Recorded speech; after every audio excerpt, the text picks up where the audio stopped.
श्री स्वामी समर्थ मैत्रिणींनो, मी दीपश्री तुमच्या सगळ्यांचं स्वागत करते माझ्या स्वामींचं विश्व चॅनलमध्ये।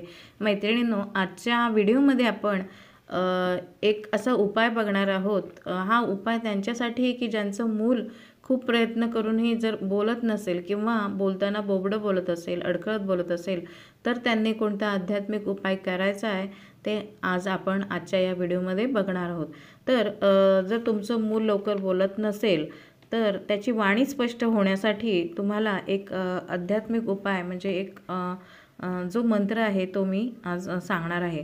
तर बऱ्याच जणांनी अशी समस्या असते की मूल लवकर बोलत नाही किंवा बोलताना ते अडखळत आहे किंवा त्याचा शब्द त्याचे नीट त्याला जमत नाही आहेत बोलताना, शब्द तोत्रेपणाने तो बोलतोय असं अशी जर समस्या असेल आणि अनेक डॉक्टरी इलाज करून जर तुम्ही थकला असाल तर तुम्ही हा एक प्रयत्न आपल्या मुलाच्या भविष्यासाठी नक्कीच करून बघू शकता।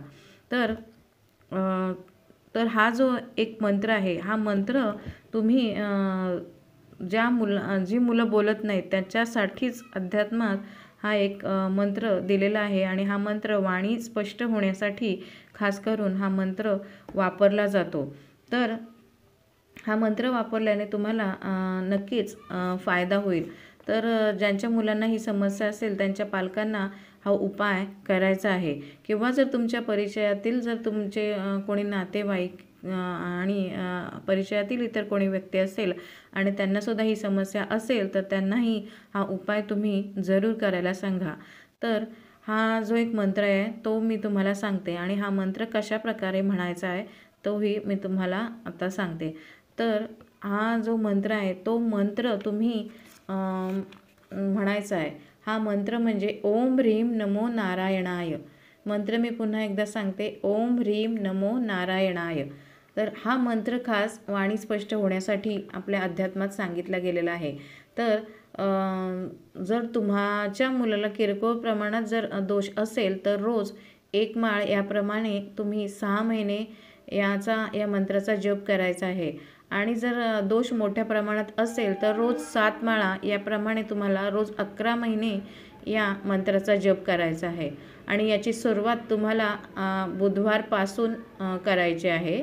आणि हा मंत्र करताना तुम्हाला एक गोष्ट करायची आहे ती म्हणजे मंत्र चालू असताना तुम्ही एक उदबत्ती लावायची आहे आणि ती उदबत्ती लावून हा मंत्र म्हणायचा आहे आणि उदबत्ती चा जो अंगारा पडतो किंवा ज्याची जी रक्षा पडते ती तुम्ही त्या मुलाच्या ज्या मुलाला दोष असेल त्या मुलाच्या कपाळाला ही रक्षा लावायची आहे। आणि जर तुम्हाला शक्य असेल, जर तुमचं मूल तुमच्या बरोबर बसण्यासारखं असेल तर त्यालाही तुम्ही तुमच्या बाजूला घेऊन बसू शकता आणि हा मंत्र म्हणू शकता आणि त्यालाही ऐकू शकता। तर असा हा एक मंत्र आहे आणि जर तुमचे इलाज काही काम करत नसतील, डॉक्टर इलाज याच्यावरती काही काम करत नसेल किंवा अनेक दुसरे प्रयत्न करून जर तुम्ही थकला असाल तर एकदा हा एक प्रयत्न तुम्ही नक्की करून बघा आणि तुमच्या परिचयातील दुसऱ्या कुठल्या व्यक्तीला जर असा त्रास असेल व्यक्तींना तर तुम्ही हा उपाय जरूर सांगा। तर जर माहिती आवडली असेल तर माझ्या चॅनलला नक्की सबस्क्राईब करा आणि व्हिडिओला लाईक करा आणि पुन्हा भेटूया अशाच एका नवीन व्हिडिओमध्ये नवीन माहितीसह। तोपर्यंत श्री स्वामी समर्थ।